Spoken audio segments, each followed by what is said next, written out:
Hello everyone, welcome back to my channel commerce with Swati. आज की class में हम लोग जानने वाले हैं कि लेखांकन में समायोजन यानी कि एडजस्टमेंट से क्या आशय है, एडजस्टमेंट किसे कहते हैं और एडजस्टमेंट में क्या-क्या विशेषताएं होती हैं। इसके साथ ही साथ हम जानेंगे एडजस्टमेंट के रूप में क्लोजिंग स्टॉक का अकाउंटिंग ट्रीटमेंट किस प्रकार से किया जाता है, अर्थात किस तरह से क्लोजिंग स्टॉक को एक एडजस्टमेंट के रूप में दिखाया जाता है लेखा पुस्तकों में। तो चलिए बिना देर किए हुए आज का यह क्लास शुरू करते हैं और जानते हैं इन सभी टॉपिक के बारे में डिटेल से।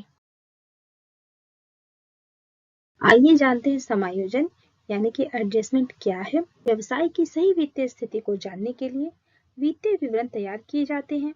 वित्तीय विवरण में दो प्रकार के खाते बनाए जाते हैं। व्यवसाय की शुद्ध लाभ हानि को जानने के लिए लाभ हानि खाता एवं संपत्ति व दायित्वों की जानकारी के लिए आर्थिक चिट्ठा बनाया जाता है।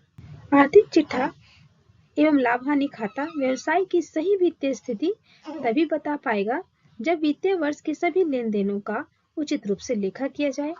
लेकिन व्यवहार में ऐसा देखा जाता है कि बहुत से ऐसे खर्चे होते हैं जो उस वित्तीय वर्ष से तो संबंधित होते हैं पर उनका भुगतान नहीं किया गया होता है, और कुछ खर्चे ऐसे होते हैं जिनका पहले ही भुगतान हुआ रहता है। इसी प्रकार कुछ आय भी ऐसे होते हैं जो उपार्जित होने के बाद भी प्राप्त नहीं हुए होते हैं। इसके अलावे कुछ गैर नकदी मदों को भी वित्तीय विवरण में शामिल करने हेतु उन्हें समायोजित करना आवश्यक होता है ताकि व्यापार का लाभ हानि खाता एवं आर्थिक चिट्ठा सही वित्तीय स्थिति को प्रदर्शित कर सके। आइए एडजस्टमेंट को एक एग्जाम्पल से समझते हैं। किसी व्यापारिक संगठन में 31 दिसंबर को वित्तीय विवरण तैयार किया जाता है और व्यापार के एक कर्मचारी का दिसंबर माह का वेतन 2000 रुपया जो कि 31 दिसंबर तक भुगतान कर देना चाहिए, 2 जनवरी को भुगतान किया गया। ऐसी स्थिति में उसका वेतन उसी वित्तीय वर्ष में दिखाया जाना चाहिए क्योंकि वह उसी अवधि से संबंधित है।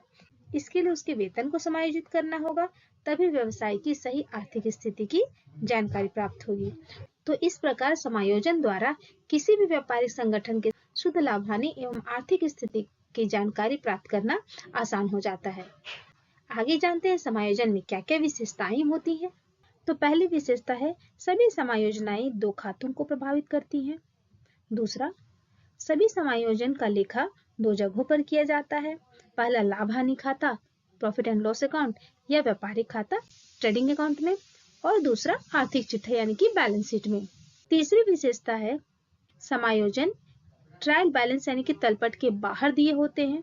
चौथी विशेषता है यदि समायोजन ट्रायल बैलेंस यानी कि तलपट के अंदर दिया गया हो तो उसका लेखा एक ही जगह अर्थात सिर्फ आर्थिक चिट्ठा यानी कि बैलेंस शीट में किया जाएगा।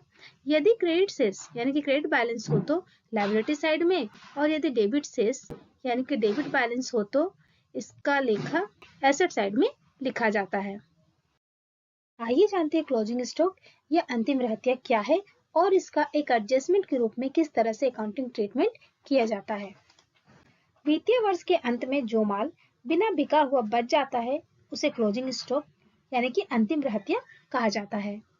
क्लोजिंग स्टॉक अंतिम रहतिया का लेखा दो खातों पर किया जाता है। पहला व्यापारिक खाते ट्रेडिंग अकाउंट के क्रेडिट साइड या बाय साइड में, और दूसरा आर्थिक चिट्ठे यानी कि बैलेंस शीट के एसेट साइड में। तो इस प्रकार क्लोजिंग स्टॉक का लेखा दो खातों पर किया जाता है। अकाउंटिंग ट्रीटमेंट लेखांकन व्यवहार। यहाँ हम सबसे पहले जानेंगे कि क्लोजिंग स्टॉक जब ट्रायल बैलेंस के बाहर समायोजन के रूप में दिया गया हो तो ऐसी स्थिति में क्लोजिंग स्टॉक का लेखा किन दो जगहों पर किया जाएगा, आइए जानते हैं। सबसे पहले उसे ट्रेडिंग अकाउंट के क्रेडिट साइड में यानी कि बाय साइड में दिखाया जाएगा, और दूसरा आर्थिक चिट्ठे यानी बैलेंस शीट के एसेट साइड में दिखाया जाएगा। तो कब और किस स्थिति में ट्रेडिंग अकाउंट के क्रेडिट साइड में आप दिखाएंगे एवं बैलेंस शीट के एसेट साइड में दिखाएंगे, आइए इसे समझते हैं। जब क्लोजिंग स्टॉक का लेखा ट्रेडिंग अकाउंट के क्रेडिट साइड में यानी कि बाय साइड में किया जाता है। हम जब ट्रेडिंग अकाउंट बनाते हैं तो इसमें सबसे पहले ऊपर हेडिंग लिखते हैं, नीचे फॉर द ईयर एंडिंग या हाफ ईयर एंडिंग या मंथ एंडिंग जैसा आपके क्वेश्चन में हो आप उसके अकॉर्डिंग ही लिखेंगे। बाय साइड में डेबिट और दाहिने साइड में क्रेडिट लिखा जाता है। पर्टिकुलर्स अमाउंट और पर्टिकुलर्स अमाउंट का हमारा जो फॉर्मेट होता है ट्रेडिंग अकाउंट का, बस आपको वैसे फॉर्मेट में लेना है। और क्लोजिंग स्टॉक का लेखा आप देख रहे हैं कि ट्रेडिंग अकाउंट के बाय साइड में यानी कि क्रेडिट साइड में दिखाया गया है। तो इस प्रकार क्लोजिंग स्टॉक का लेखा किया जाता है जब वो एडजस्टमेंट के रूप में रहता है। दूसरा, जब क्लोजिंग स्टॉक का लेखा आर्थिक चिट्ठे यानी कि बैलेंस शीट के एसेट साइड में किया जाता है। बैलेंस शीट का फॉर्मेट हम सभी जानते हैं कि balance sheet of as on इस तरह से लिखा जाता है। लायबिलिटीज अमाउंट एसेट्स अमाउंट्स का हमारा कॉलम होता है और यहाँ पर हम क्लोजिंग स्टॉक का लेखा एसेट साइड में करेंगे। तो इस प्रकार जब ट्रायल बैलेंस के बाहर क्लोजिंग स्टॉक एडजस्टमेंट के रूप में दिया गया हो क्वेश्चन में, तो आप उसे ट्रेडिंग अकाउंट के बाय साइड में और बैलेंस शीट के एसेट साइड में दिखाएंगे।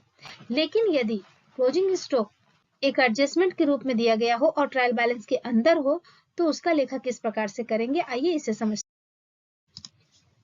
यदि क्लोजिंग स्टॉक की अंतिम रहतिया ट्रायल बैलेंस यानी कि तलपट के अंदर दिया गया हो, तो ऐसी स्थिति में क्लोजिंग स्टॉक का लेखा सिर्फ आर्थिक चिट्ठे यानी कि बैलेंस शीट के एसेट साइड में किया जाएगा।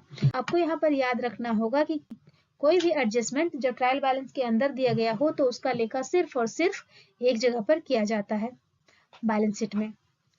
तो यहाँ पर क्लोजिंग स्टॉक का लेखा बैलेंस शीट में जब किया जा रहा है, तो सिर्फ बैलेंस शीट के एसेट साइड में किया जा रहा है। तो इस प्रकार एक एडजस्टमेंट के रूप में क्लोजिंग स्टॉक का लेखा किस प्रकार से किया जाता है, आज हम लोगों ने इसके बारे में सीखा। अगर आपके लिए वीडियो जरा भी इंफॉर्मेटिव हो तो आप इसे जरूर लाइक करें, दूसरों को शेयर करें और यदि आप चैनल पे नए हैं तो चैनल को जरूर सब्सक्राइब कर लें। नेक्स्ट वीडियो में हम क्लोजिंग स्टॉक के अलावा अगले एडजस्टमेंट के बारे में जानेंगे। Thank you for watching this video.